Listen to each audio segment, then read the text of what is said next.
So glad to see you all here. My name is Jenny Calvert. I'm one of the assistant principals here at Centennial HIgh School. We appreciate you guys being here. We're super excited to have Dr. Fiscus here today to share with us some really great information that we find in our teens' life more and more as we progress. And just really excited to share that information with the community, and really excited to have her here sharing that with us. So appreciate y'all being here, and I'll turn it over to you, Dr. Fiscus.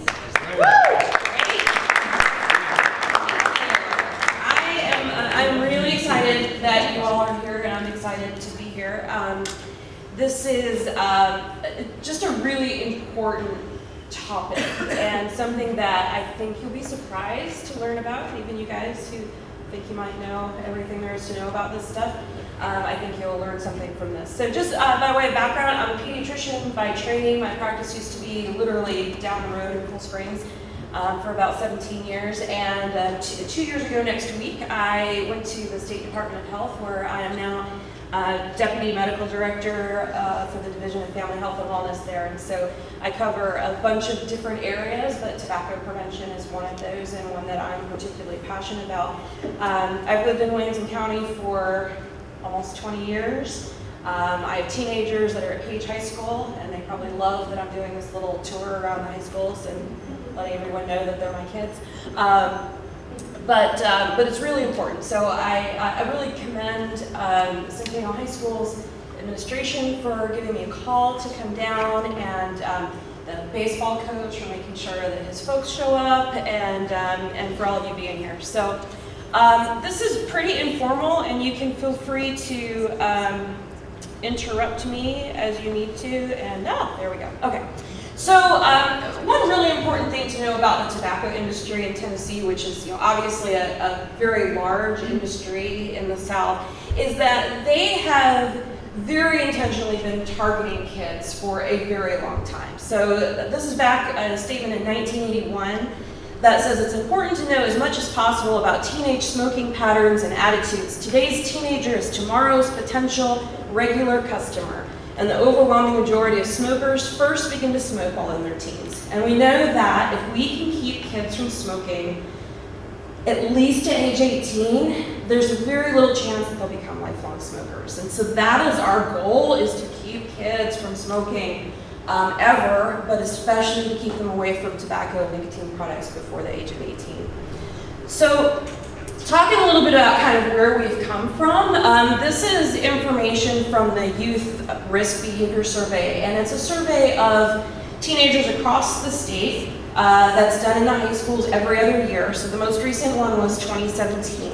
And so from 2003, we had almost 62% of our teenagers, of our high school students in Tennessee, had ever tried a cigarette back in 2003. Compared to now, we're down to about a third of our teenagers that have tried. Still too high, but at least we've dropped that number by half in only 14 years. This is the graph for kids who currently smoke, so that means that they've had a cigarette in the last 30 days at least one time. And so again, down from almost 30% down to less than 10%, so we're definitely moving in the right direction. And then these are kids who report frequently smoking, that means 20 times in the last 30 days, down to under 3% of our high school students. And these are the kids that say that they currently smoke on a daily basis. So 30 out of the last 30 days, 2% of our high school kids. That's a really phenomenal number, down from 11%. I don't know if we'll ever get better than that, but that's a really great place to have gotten to in the last 14 years or so. And that's a lot because of just the general culture. It was 1997 when we passed the ban on indoor smoking in Tennessee. That made a huge change in the culture. And parents who have adopted tobacco-free lifestyles, and all of that has weighed into what we're seeing in our youth now. But now we have this whole e-cigarette thing that we're battling, and what we're ending up with now is a new generation of nicotine addicts as a result of these products. And that's what I primarily want to talk about. So there's this misperception among our youth that electronic cigarettes are harmless. that they don't contain nicotine, that they can't cause cancer, that they can't cause problems, and really all of that is false information. I find it really interesting because kids will say that there's nothing bad in an electronic cigarette, but they know to hide it, which is always a really interesting paradox, I think. And so what we need to do is get information out to our kids, but also to make sure that our parents and our staff, our educators, and our SROs know what these products are doing and what they look like, and how to talk to youth about them. Oops. So one of the really important things, I'm a scientist, and so I like data. I think data is super interesting.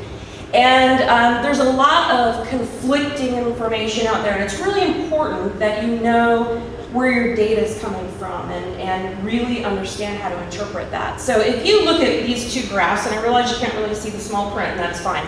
If you look at these two maps, you see that Tennessee in the upper left is kind of this darker shade, which usually when there's coloration on maps, it means worse. And then it's a lighter shade on the right. And so the left one is students who currently smoke cigarettes, and the right one is students who currently use electronic products. And so you might think, if you just looked at that map, well, that lightening of Tennessee, that's probably a good thing, right? And when you look at the map on the left, that kind of medium purplish color indicates that 10.8 to 13% of youth are using cigarettes in Tennessee. But over here on the right, that scale doesn't even start until 15%. So the very lightest color on that right map is worse than even where Tennessee is on this map.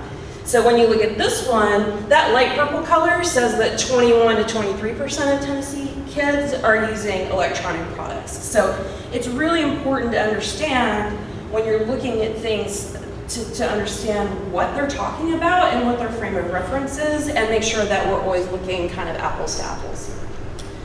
So the first thing you know about electronic cigarettes is that the word vape is wrong. There is nothing vapor about an electronic cigarette. What it puts out is an aerosol. And the difference is that vapor is water in a gas form, right? It should condense to nothing but water again. Whereas an aerosol is smoke or a gaseous substance that has lots of other things suspended in it. And so what we have in here are volatile organic compounds, carcinogens, which means that's stuff that causes cancer, ultrafine particles that are so small that they can get down into the very smallest areas of your lungs, nicotine, and heavy metals like lead and cadmium and mercury and tin are all in the things that you're inhaling into your lungs when you use one of these products. And then there's this flavoring, diacetyl, that we'll talk a little bit about in a minute. So I don't know if you've ever heard of the term popcorn lung, but what happened was that there was a microwave popcorn factory, and the workers there were exposed to aerosolized diacetyl, which is the substance that they put in microwave popcorn to make it taste good. It's the stuff when you pop the popcorn bag and then you open it up and that like yellow slime that's on the inside of the bag that makes you think twice about actually consuming the product, and then you can pop a second bag. It's that stuff. And so they were working in this popcorn factory, and when that diacetyl hit hot stuff, it became aerosolized in the factory. These factory workers were breathing it in day after day, 8, 12, 14 hours a day. And they developed a condition called bronchiolitis obliterans, which literally means that you obliterate the small airways in your lungs. So sort of like emphysema, but bigger airways than what emphysema affects, and it is an irreversible condition. So it's a chronic lung condition. And in this particular case, this was a job hazard for these people who were working in these factories. And so there was a Colorado man who worked in these factories who won a $7 million lawsuit against the popcorn factory because of his day-to-day exposure for this aerosolized diacetyl. That's the flavoring that they put in these electronic cigarette products, and that's frightening. The other thing to consider is the difference between an adolescent's brain on nicotine and an adult's brain on nicotine. So I like to think about young, cute Johnny Depp and older, not so cute Johnny Depp, both smoking cigarettes for probably 40 years now. And the adolescent brain reacts very differently to nicotine. So when you see an adult take a drag off a cigarette, what do? They go, right? They relax. That's not the way the adolescent brain works. The adolescent brain gets jacked up, it gets energized, it gets ready to go do stuff. And adolescents are much more sensitive to those very rewarding effects of nicotine than what adults are. But they're less likely to feel the negative things that nicotine causes in the brain. So they can tolerate really high levels of nicotine that adults would feel terrible if they used. So they can tolerate really high doses, and then because of these really high doses of nicotine and the way that it reacts on the reward center in the brain, it can actually serve as a gateway to other substances that also activate those centers, so meth and cocaine and alcohol. Whereas adults do not have those kind of reactions. Nicotine is not considered a gateway drug for adults who use nicotine, but it can get kids in a whole lot of trouble. The one good thing is that it's a lot easier to get kids off nicotine than it is to get an adult off of nicotine. So if we know that we're working with kids that have used nicotine, that are addicted to nicotine, then they are much more likely to be successful at kicking those habits than what we see adults struggle with. So what's in an e-cigarette? So if you remember the old Jenny McCarthy Blue commercials, I won't get on my soapbox about the person who doesn't believe in vaccines who wants people to use electronic cigarettes. But they all have a battery and then this atomizer that actually causes the chemicals in it to become aerosolized, and then a cartridge of some kind, and all of this screws together. This is one of kind of the throwaway devices that you don't refill. And they all have this heating element, and that's what's gotten a lot of these in trouble, is that the batteries that heat up the heating element are the things that explode in people's pockets. We don't hear about that on the news right now because there's lots of other stuff to talk about on the news, but that still happens with some frequency. And they can come in all different types of styles. Some of them look very much like a cigarette, some of them look really nothing like a cigarette. And then those, the ones over there on the right are the tank systems where you go into the vape shop and pick one of the creme brulee or Butterfinger flavors off the wall, and then put your nicotine juice into one of these tank type devices. So where we've come with tobacco is back in the 70s, people finally realized that tobacco was causing a lot of people to die. And it is still the #1 preventable cause of death in both Tennessee and in the United States, tobacco use. And so in 1971, Congress finally got smart and said, okay, we should probably stop advertising this on TV. So they finally stopped doing that. And then in the 80s, they stopped advertising smokeless tobacco or spit tobacco products. And then in 1998, they had this thing called the Master Settlement Agreement. And this is fascinating. So the tobacco companies came to states and they said, we will give you a whole bunch of money for a really long time if you promise not to sue us because people die from tobacco. And so a lot of the states said, okay, that sounds good. And Tennessee was one of them. And so Tennessee, since 1998, has received $3 trillion with a T dollars from the tobacco companies in this Master Settlement Agreement. $3 trillion. That money usually comes back into the state's general budget and is used to balance the state budget. There are lots of states that have not entered the Master Settlement Agreement, but about half of the states in the U.S. have. So that started in 1998. And then in 2006, people finally realized that there's really no such thing as light and low tar cigarettes, so those were banned. And then in 2009, there was a ban on flavors except for menthol. And that menthol thing is a whole nother long and winding and awful story. Menthol is the flavor that is very much preferred in the African American population, so it's very interesting that we banned all the flavors except for the one that our African American population tends to use. And that flavor is still very much alive and well in cigarettes. If you want to learn more about that, there's a really awesome documentary called Black Lungs, Black Lives done by a young documentarian named Lincoln Monday, who worked for the Truth Initiative, which is that anti-tobacco campaign that does all the really edgy commercials on TV. Black Lungs, Black Lies, it's about 15 minutes, it's on YouTube, and it goes through the whole history of how cigarette companies have targeted African Americans with menthol cigarettes and how that continues to go on. It's very interesting to watch. So here's another statement from tobacco. It's a well-known fact that teenagers like sweet products, honey might be considered. Back in 1972, when they were looking at youth cigarette concepts in the tobacco industry. So we're kind of right back where we were. We have these products that are targeted at our youth that are coming in great flavors. They don't taste like tobacco, they don't smell like tobacco. JUUL is one of the most popular now that comes in several different flavors besides tobacco flavor.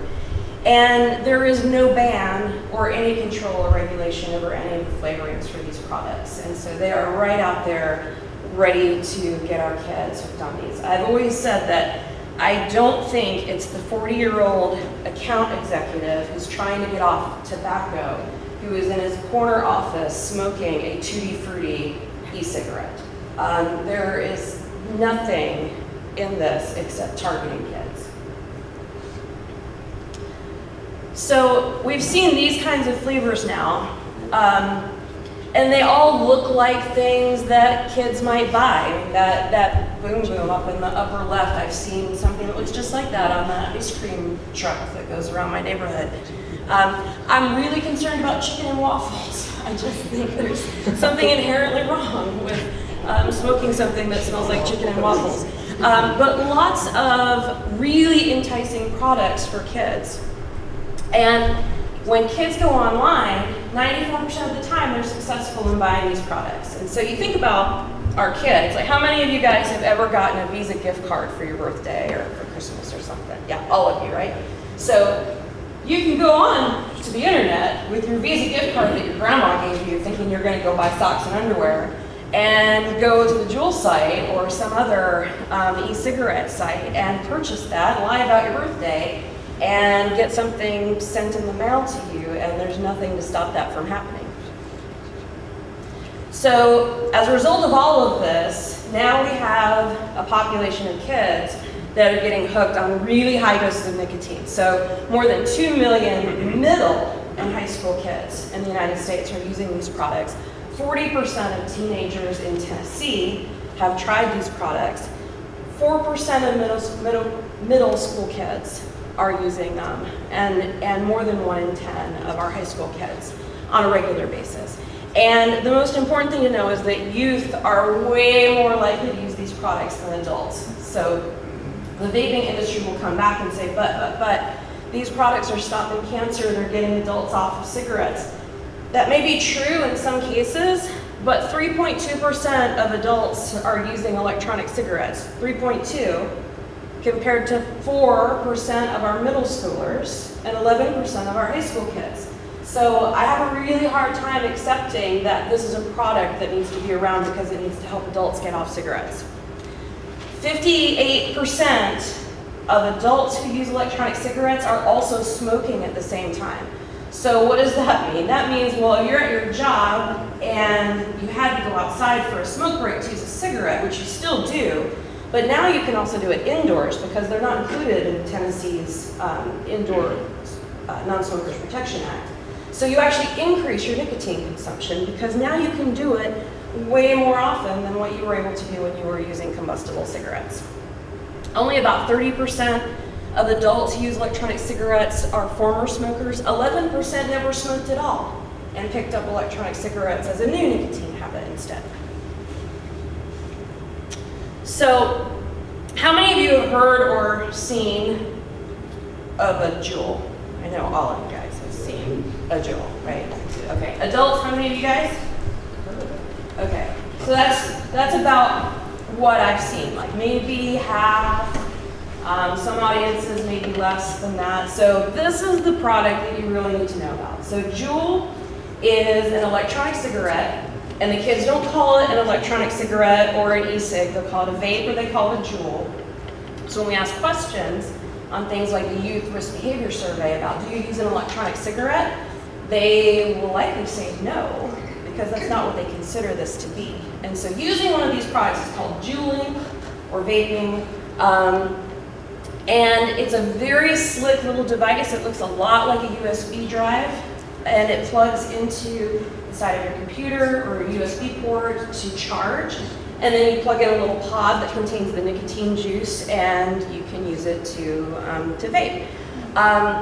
These are, if you don't know what this is, and you find this on your kid, your first thought is not going to be that this is a vape product of some kind. I had one parent whose kids I'd taken care of for years who found it in a washing machine, gave it back to her kid because she thought it was his USB device for his papers for school, right? I had another mom who told me in one of these sessions that she brought her kid's JUUL to school for him, brought it to the office, who brought it to his teacher, who gave it to the kid because they thought it was his trombone oil for band, and they didn't want him to get in trouble for not having it for band. It is a slick little device. So this is what it looks like. That bottom part is a battery that you charge. That part on the right is the little pod that contains the flavored nicotine juice. That's called a JUUL pod.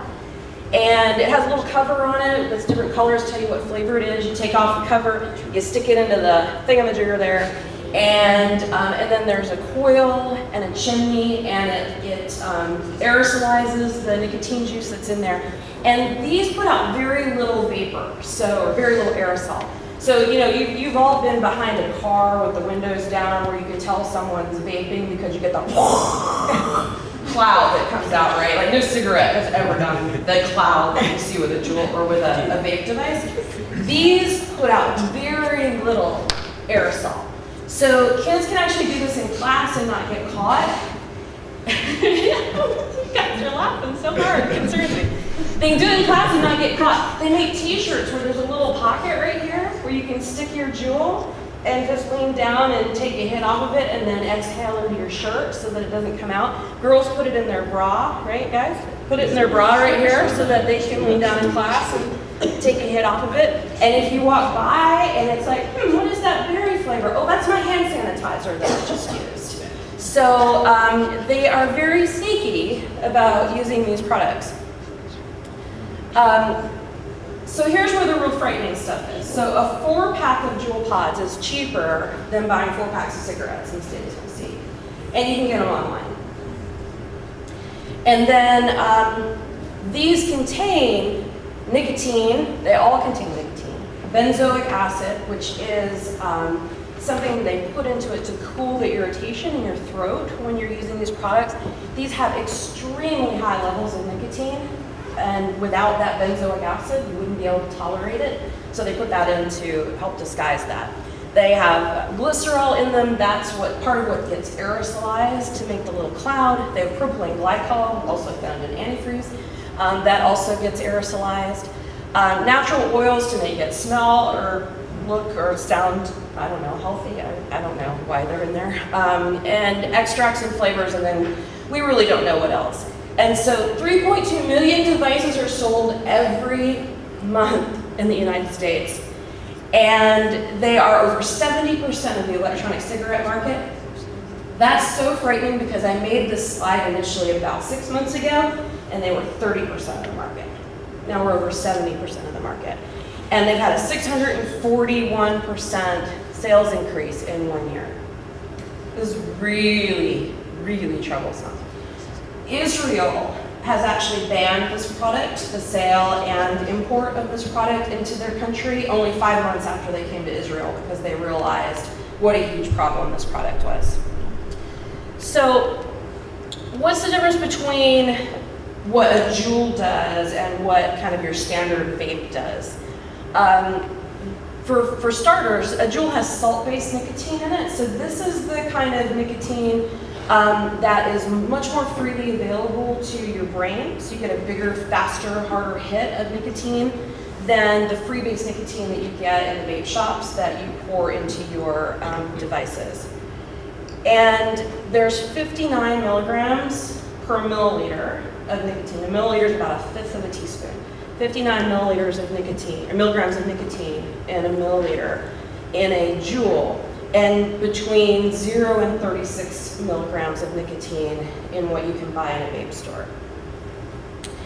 And so this is a graph that actually PAX Labs, who makes JUUL, put out to promote their product. And if you look at that very bottom little blue curve, that is the amount of nicotine over time that gets into your bloodstream when you use a traditional vape device. And then the yellow line that peaks really high, that's the amount of nicotine that gets into your bloodstream when you use a cigarette, a combusted cigarette. And the purple line is what you get from a JUUL. So you can see that our kids are using a device that has given them this huge hit of nicotine within about 5 to 6 seconds of using it for the first time. And compared to what the adults who are using vape devices are getting, this is miles away as far as dose. They also do this really cool thing where they talk about the strength on their packaging. So they say that JUUL has 5% strength, which is a completely meaningless statistic. 5% strength of what? What that means is that it's 59 milligrams per milliliter. It just sounds pretty harmless if it only has 5% on the packaging. And so 59 milligrams per milliliter is equal to a pack of cigarettes.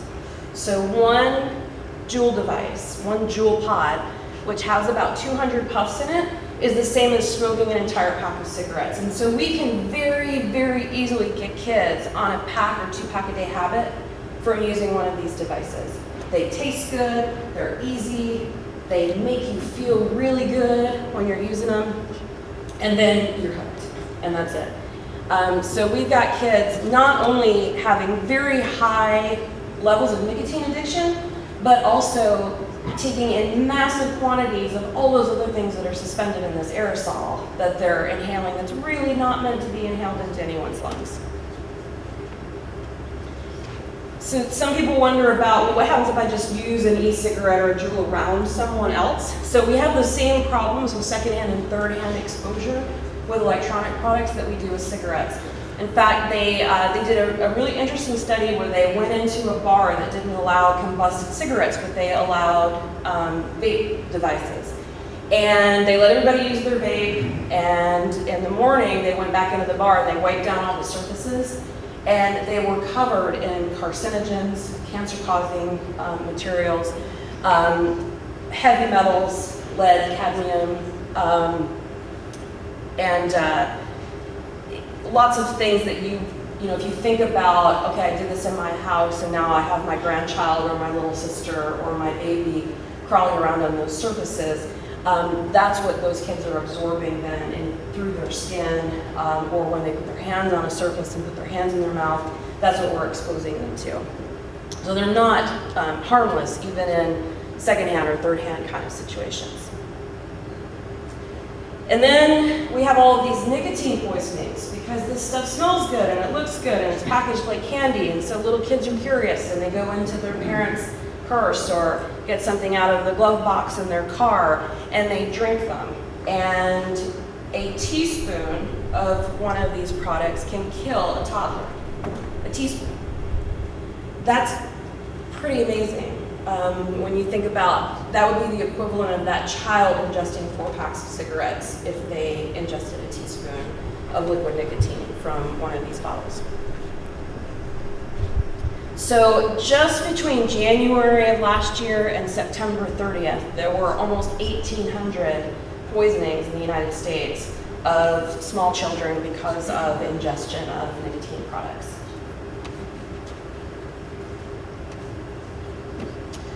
So in 3 years, the amount of money spent on electronic cigarette advertising nationally increased by 12-fold.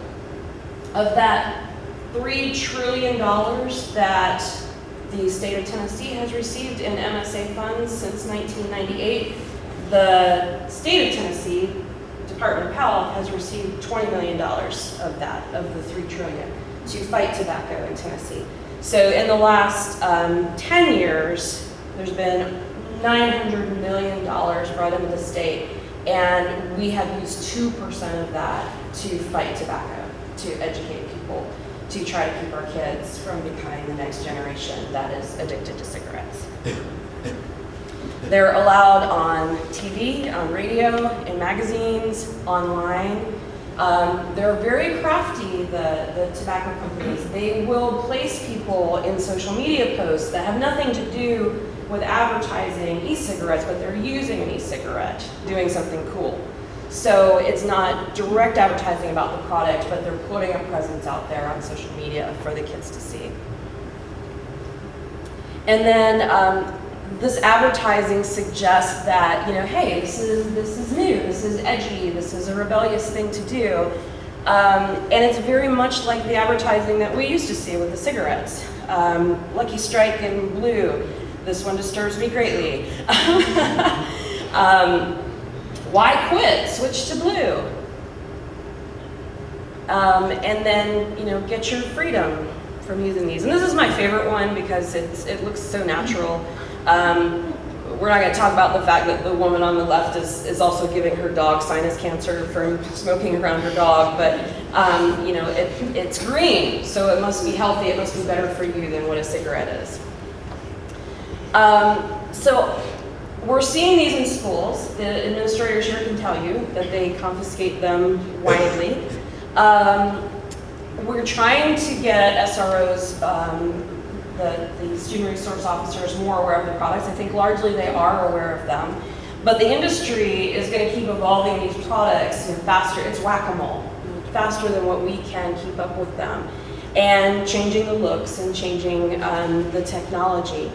But there's all kinds of stuff on the internet, on YouTube, about how to hack these devices, how you put marijuana oil in them instead of nicotine, how you can hack devices like JUUL, which aren't supposed to be refillable, and then things about stealth vaping and how to be able to do it successfully in school without getting busted. My daughter, who is a senior at Page, comes home with some regularity to tell me how she walked into a bathroom and walked into a whole bunch of girls who were in the bathroom vaping. We hear about it all the time. And there's no detectors. There's no way, unless you're going to put someone full-time in a bathroom to police that, to be able to work on that. So it's something we've got to be doing with awareness and talking about at home.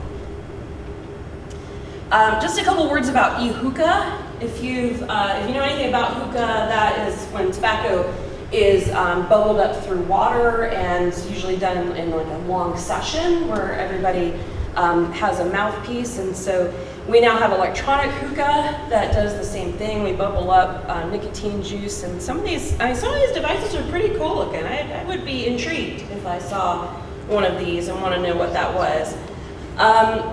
A typical cigarette you will inhale for 5 to 7 minutes, and that will give you something like 40 to 75 milliliters of smoke. But if you go do a session of hookah, that's usually for an hour. If you do an hour session of hookah, that's equivalent to smoking 100 cigarettes at one time. 5 packs in an hour of hookah. And then there's this loveliness, which is herpes, because when people do hookah, they oftentimes will pass their mouthpiece from person to person, and since about 80% of us have been infected with herpes simplex 1, that's something that gets passed. If you're sharing your vape, you can pass herpes too, and that unfortunately is a gift that keeps on giving because we don't have a cure or a way to prevent herpes from spreading. There are also potentially other diseases that can be spread. Teenagers tend to come against mono at some point. Anything that we're passing from one person's mouth to another, this is a device, as are the electronic cigarettes, to get that passed along. So electronic cigarettes don't mean less smoking. What they mean is that adults who are smoking and trying to quit with electronic cigarettes are more likely to just use more nicotine. And there have been some really good large studies now to show that if a kid has tried an electronic cigarette one time, they are at a significantly higher risk of becoming cigarette smokers within a year. If they've only smoked an electronic cigarette one time, they're at significantly higher risk of becoming combustible cigarette smokers within a year. To date, there is no scientific evidence that electronic cigarettes help people stop smoking. We wish they did. We really wish they did. They're not regulated. There just isn't anything to show that it helps. There's anecdotes galore. There's anecdotes about lots of things. I have anecdotes about how every time I wash my car, it rains. That doesn't mean that washing my car causes it to rain. There will be people who tell you that they stopped smoking because they used electronic cigarettes. There's no evidence to support that at all. And one study showed that 89% of electronic cigarette users are still using them a year later. So again, speaks to, it's not less smoking, it's more nicotine. So this is back to the Youth Risk Behavior Survey. So this was the one 2015 and then 2017, which is the most recent. And so about 40% of high school students have ever used an electronic cigarette product. And we would expect that number to be about the same, right? Because you can't undo ever using. So it's going to take a while for this number to get better. This is the percent of kids who say that they currently use an electronic cigarette product. So that's in the last 30 days. And so that went from 21.7% to 11.5%. And initially we got really excited. Oh, that's awesome. What is this? Because we hear that kids are using these all the time. So how is it possible that the kids are using them half as often as they were 2 years ago? And the problem is we're not asking the right question. So when we ask kids, if you use an electronic vapor product, they're going to say no because they think e-cig, right? And we even define it down here for them. It means electronic cigarettes, e-cigars, e-pipes, vape pipes, vaping pens, e-hookahs, and hookah pens, such as Blue and Joy Views, Mark 10, Logic, Vaping Plus, Ego, and Halo. But we don't say JUUL. And JUUL is JUULing, not necessarily using an electronic vapor product. So we're asking the wrong question. So right now we have a mini version of this survey that's going out. You probably won't see it here at Centennial High School. It's in some other counties. We're surveying 79 middle schools and probably an equal number of high schools across the state, and putting in a specific question in addition to this one that says, have you ever used a JUUL, and are you still using a JUUL? And we should be getting that information hopefully in the next few weeks. So like I said, it's whack-a-mole. So how many of you have ever heard of IQOS? Nobody. So IQOS is a Philip Morris product. They've tried to get this accepted into the United States for distribution. And this is a heat not burn product. So what this is a flashy little retro flip phone kind of looking gadget with a tobacco stick. And it doesn't light it on fire, it heats it up just enough to cause there to be a puff of smoke that you inhale off of it. And these are all over Japan and Europe. They were invented in Japan. They're all over the place there. FDA just released a study that showed that these are worse than JUULs as far as what you're inhaling when you use these products. So far, they're not here in the States. That doesn't mean Philip Morris isn't going to continue to try to get them here, but for right now, they have not been able to prove that there's a reason to have these on the market in the United States. The really frightening thing about this is that this product has a little microchip in it. So when you use an IQOS device, it knows how often you puff, how long you drag, when you did it, how long between the times that you puffed, so that Philip Morris can fine-tune this product to get maximal addiction out of you guys. That's really scary, big brother kind of targeting for our kids. Any questions before I do a little shameless self-promotion for Tennessee Department of Health's anti-tobacco work? So JUUL is FDA approved. So JUUL is legal for purchase and distribution, yes. And I mean, it is legal in the United States for purchase and distribution. It's not FDA approved like we think FDA approved like medications are, but it is legal to purchase over the age of 18 in the state of Tennessee. When you ask the kids where they get their JUUL devices from, most of the time it's from a family member or a friend. We have 230,000 kids in our high schools in Tennessee that are age 18 and above. So 230,000 potential buyers of JUUL that can buy these relatively inexpensive products and bring them to school and sell them to their underage friends. That doesn't get fixed until we raise the age of purchase in the state. So in the stores that are around town, do they ask for identification? Are they supposed to, like, you can walk in and buy it? Yeah, so the question is, are the stores required to ask for ID? They are required to ask for ID. Do they all do it? No, they don't. The fines are fairly small, $50 if you sell product to an underage kid the first time. And then they escalate with each offense after that, but the slap on the hand is pretty light, at least initially. Do you have to buy the JUUL at a vape store, or is it just in the stores? So you do not have to buy the JUUL at a vape store. You can buy them at convenience stores. You can buy them online at JUUL's site and other distributors. You don't have to have a license to sell tobacco in Tennessee. It seems like that would be something that we would do, but you don't. You have to abide by their regulations, but you don't have to have a license. So if you want to get into selling JUUL in your convenience store, it's something that you can do. Do you kind of have to anticipate what that next study's going to show when you go with JUUL? Try JUUL, do you have an expectation it's going to skyrocket with that 40%? My expectation of that YRBS slide is that when we ask the JUUL question, that it's going to be like this. Like this. I probably did that backwards. Yeah, I think it's going to be a big number. Do you have any slides that you're going to show about, a friend of mine's a pharmaceutical rep for oncology, and the oncology centers are saying how the cancer has spiked with the use of the JUUL and the use of whatever. Do you have slides showing the...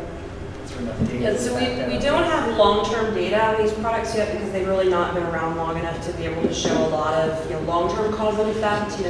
Not like that bronchiolitis obliterans, popcorn lung stuff. That's pretty acute stuff. Those people got sick. Now, I have not yet confirmed the validity of this, but I was told by a nurse who was in the last session that I gave that there were 3 teenagers at Vanderbilt that had been on heart-lung bypass because of, and the only thing that they had in common was use of the creme brulee flavored JUUL. So all of those kids survived, but heart-lung bypass is obviously not a place that you want to be. And they, if that is true, that's the link there, then I think that's something that, as a public health person, that we also need to be looking at. This may be a Board of Education question, but what is being done and what are the consequences for being taught in school, and what's being done other than trying to educate the safety officers? Yeah. So the question is, what's the consequence if you're caught with a product like this in one of our schools? So Williamson County does have a 24/7 no tobacco policy, so that's tobacco in any form. We are one step away from strengthening that policy to make sure that it includes visitors and staff and events that are associated with the schools, not just during the school day. And dealing with that is kind of tricky. So Tina might be able to speak a little bit to what the current policy is for discipline, or maybe not. I don't want to put you on the spot. I know it's changing, Yeah, so So here we do juvenile court substitution. So our SRO right now, kids will go to juvenile court, and then we do 3 days of in-school suspension. So for the folks that maybe couldn't hear that'll watch this later, so at Centennial HIgh School, it's a write-up for juvenile court because it's against the law, and then 3 days of in-school suspension with the first offense. Yes. Is that right? And for you parents, the thing to understand is that your child may have a true addiction to nicotine. And that's a medical condition as well. So just doing something that's disciplinary may not be enough. And you may need to talk to your child's physician about that and about how we undo that and how we get off nicotine over time. You may not just be able to say, don't do it, I'm going to punish you, because they may just seek it out in other places. Do you have a question back here?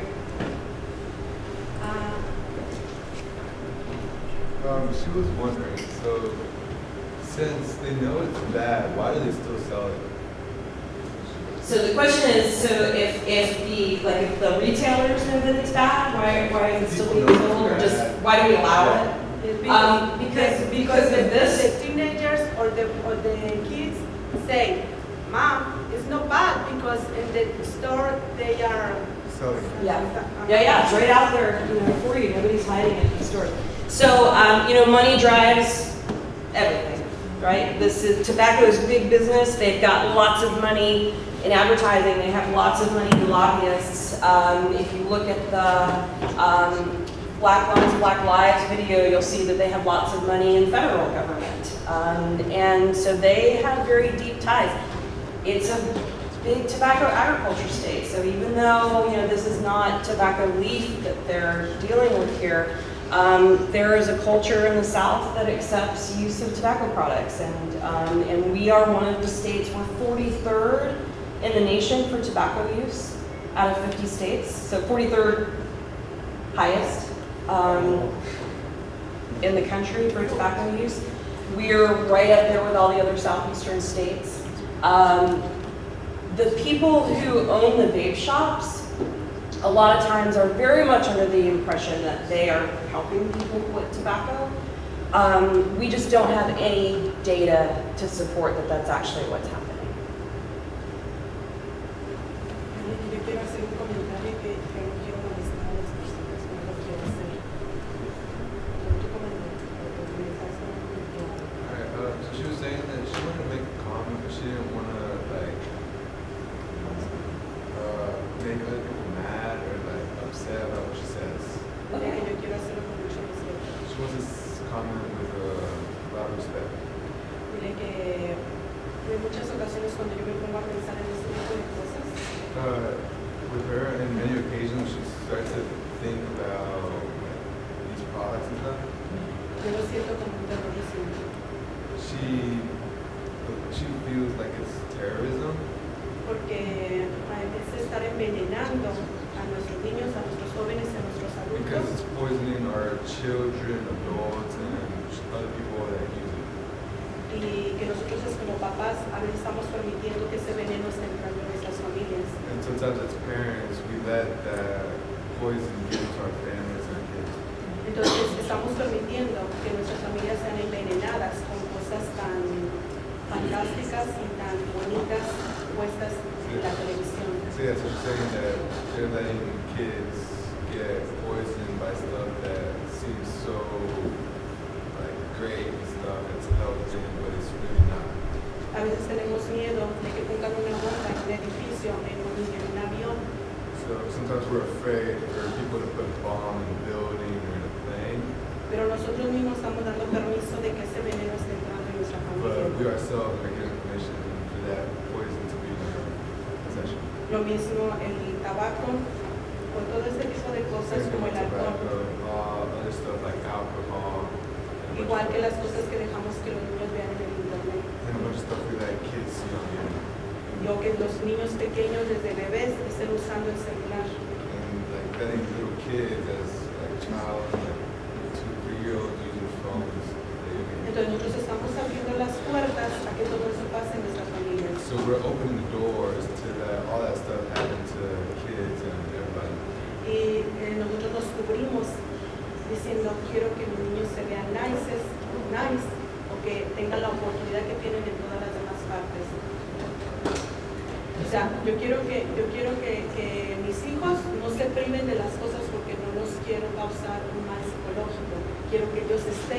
nice. porque no es cool. Oh, so she's saying that like you're covering yourself up, saying that you want your kids to be wanted by other people, make them seem nice to others, you're cool. En un tiempo cuando yo estuve en la preparatoria, And at one point when she was a student, es la high school, at one point when she was in high school, empezaba a usarse el cigarro. cigarettes started being used. Entonces era como nice que te estuvieran It was like you viendo. were cool that you were smoking, people saw you smoking. Pero no es nice la peste, el olor que está en tu boca y en tus manos. Yeah, so you're saying it's not cool for the smell and all that stuff to be on you and your hands and your back. Y es una tristeza ver que nuestros jóvenes y adolescentes se vuelvan tontos queriendo ser o dar una imagen que no And proyecta so salud. she's saying that it's sad to see our kids trying to be cool by doing this stuff. Pero yo creo que como papás nosotros debemos de cerrar las puertas ante este tipo de cosas. And she believes that us as parents are supposed to close the doors and not let the kids see. Thank you for your comments. So I hope you all heard that, and there's so much truth in what you're saying. The kids who are using electronic products now would probably never light up a cigarette because we've taught them better than that, right? But these products snuck up on us. They knew about them before we knew about them, so we could raise them, telling them how bad they are.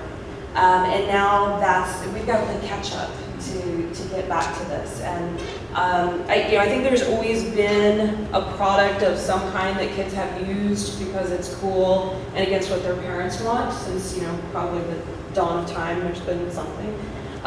This is that thing, and it looks cool, it looks slick. If you lit up a cigarette in a peer group nowadays, you probably would not be thought of as being cool or slick, but a JUUL device, it's pretty cool. And unfortunately, with that very first hit, it feels really good to your brain, and so you're rewarded to use that product again and again, to the point where you can't stop. And where we see a lot of smoking still in Tennessee is in, a lot of our, there's much more smoking in our rural communities in Tennessee than in our urban communities. And it's generational there.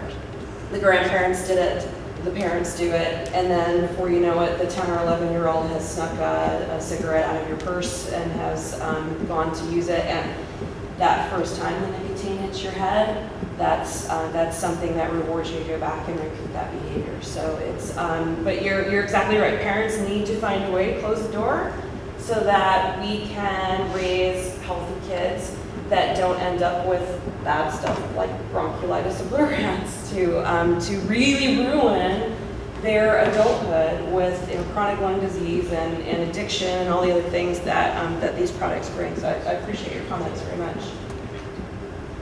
So, oops. Okay, so a little shameless self-promotion. So each year we have what's called the TN Strong, which is Tennessee Stop Tobacco and Revolutionize Our New Generation. This is our youth-led anti-tobacco movement that was started in 2016. The kids picked the name. I think it's pretty cool. And we had a summit in Chattanooga this past June for 3 days where we brought about 500 kids together and we talked about how to go talk to your legislators and how to do 24/7 tobacco in your school campuses. There are schools that don't have 24/7 tobacco-free campuses in Tennessee. How to talk to your parents, how to talk to your parents if they have investments in tobacco companies. How to talk to your friends who are using products and to get really real about what these products are doing to their generation to make their futures less successful than they should be. We'll be doing that again next June. We will pay the way for your kids to come. We will put them up in a hotel for a couple of nights. They come hang out with several hundred of their peers. And we really had a fantastic time last year. It was in Chattanooga. This year we're going back and forth between Murfreesboro and Chattanooga. Haven't decided yet. But be looking for announcements about this. We'll make sure that we share that with the Centennial High School administration when we settle on that. And then for you baseball guys, we have a program that we just launched last week, Tobacco-Free Baseball. If the Centennial High School baseball team will sign a tobacco-free pledge, and send me a picture of you holding our We Struck Out Tobacco banner, we'll send you a 5-gallon bucket full of Wilson practice baseballs, 36 practice baseballs on a 5-gallon bucket with a lid on it that's got our 10 Strong logo on the side of it. I think we've got 4 or 5 high schools that have already beat you to the first team to do that, but we would love to have Centennial on board with that. I'm talking to you guys and I'm challenging you to do it. You gotta get your coaches on board too. So Major League Baseball stopped using tobacco a couple of years ago, right? So none of their new players can use tobaccos. Most of their fields are tobacco free. We want to do the same thing in high school baseball. So let's change the culture and get kids in baseball to stop dipping and get their coaches to stop dipping. And we are happy to reward you with a whole bunch of practice baseballs for that. And then once we get baseball on board, we'll go to football and softball and lacrosse and swimming and whatever other teams we can get on board with that. And then I'm very excited that we have a new statewide anti-tobacco campaign featuring our TN Strong youth that will launch probably next summer. It's going to be amazing, and this Saturday we're actually shooting our own TN Strong youth that will be plastered on billboards across Tennessee and on the sides of buses, and really cool stuff. Helping kids understand that it is way cooler to be tobacco free than it is to use those products. And I'm happy to take any other questions. I have cards up here. I'm happy to come to churches, to Boy Scout groups, to Girl Scout groups, to whatever, to give this presentation. Also, our health educators at the Williamson County Department of Health also have this presentation and can go out to local organizations and talk about this. They've been working really hard, and I think have been to 4 or 5 other schools. I'll be at Page in January. I was in Nolensville a month ago, I think. So spread the word. We're happy to give the talk and get the information out there. And I thank you very much for your attention. Yes? Where is the video that's being recorded going to be? What are you guys doing with the video? Williamson County Schools YouTube channel. Thank you. Awesome. Thank you. YouTube. I was at a PTO meeting today at one of the schools here, and they were talking about this video and how they're really going to start putting it in the schools, and I think it's great. Baseball team, Parsons, play sports, if you can get where it's not cool to do it instead of people thinking it's cool. But I think having this video in the schools and the kids seeing it's hard to get people to kind of, this presentation is fantastic, but getting it in the kids' hands and in the classrooms. Yeah, I totally agree. Getting it in kids' hands is really important. There's a couple of really good resources. There's a YouTube video called Jewelers Against JUUL. It's only about 10 minutes long. It's a documentary that's done by high school kids, talking to high school kids who are addicted to JUUL. It's a really powerful video. And then we do have a shorter version of this that's targeted to youth specifically. It's only about half an hour. And we've had several schools ask us to come in and talk to their football team or their 9th grade class. So we're happy to do a more condensed version of this that's targeted directly to youth. What's the status of the legislation against the marketing products? 'Cause that seems to be the big difference between regular tobacco and smokeless tobacco. Yeah. So the We are targeting against to youth, which is not there with right. tobacco. Okay, so the question is, what's the kind of the legislative status about marketing to youth? So FDA is cracking down.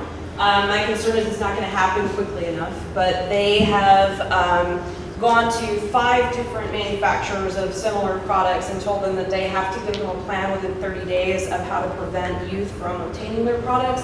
My problem with that is that they just have to have a plan in the next 30 days. They don't have to put it into effect anytime soon.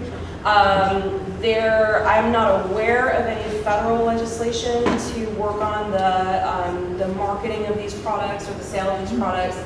We, Department of Health always supports legislation to control tobacco in the state of Tennessee.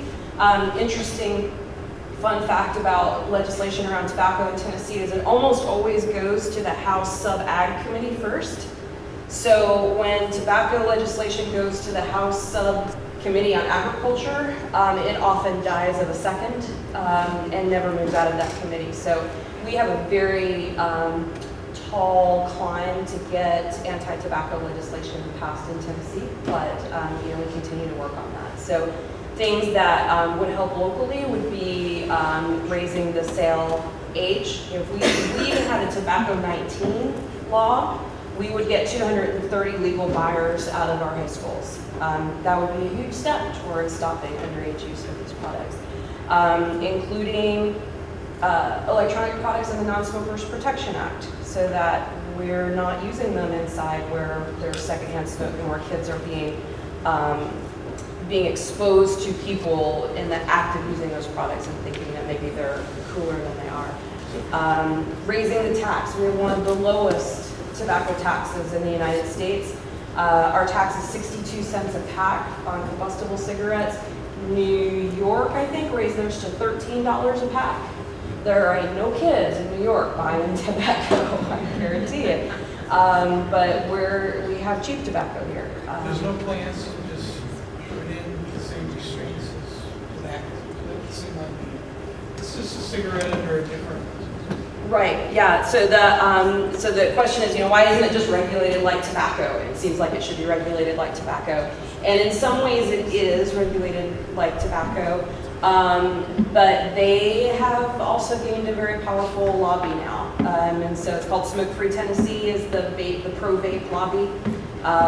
They're pretty powerful. They're gaining some speed and some traction, and so it is always a difficult time to get things to happen on the Hill. So I would encourage you, if that's something that you're passionate about, to talk to your legislators. Any other questions?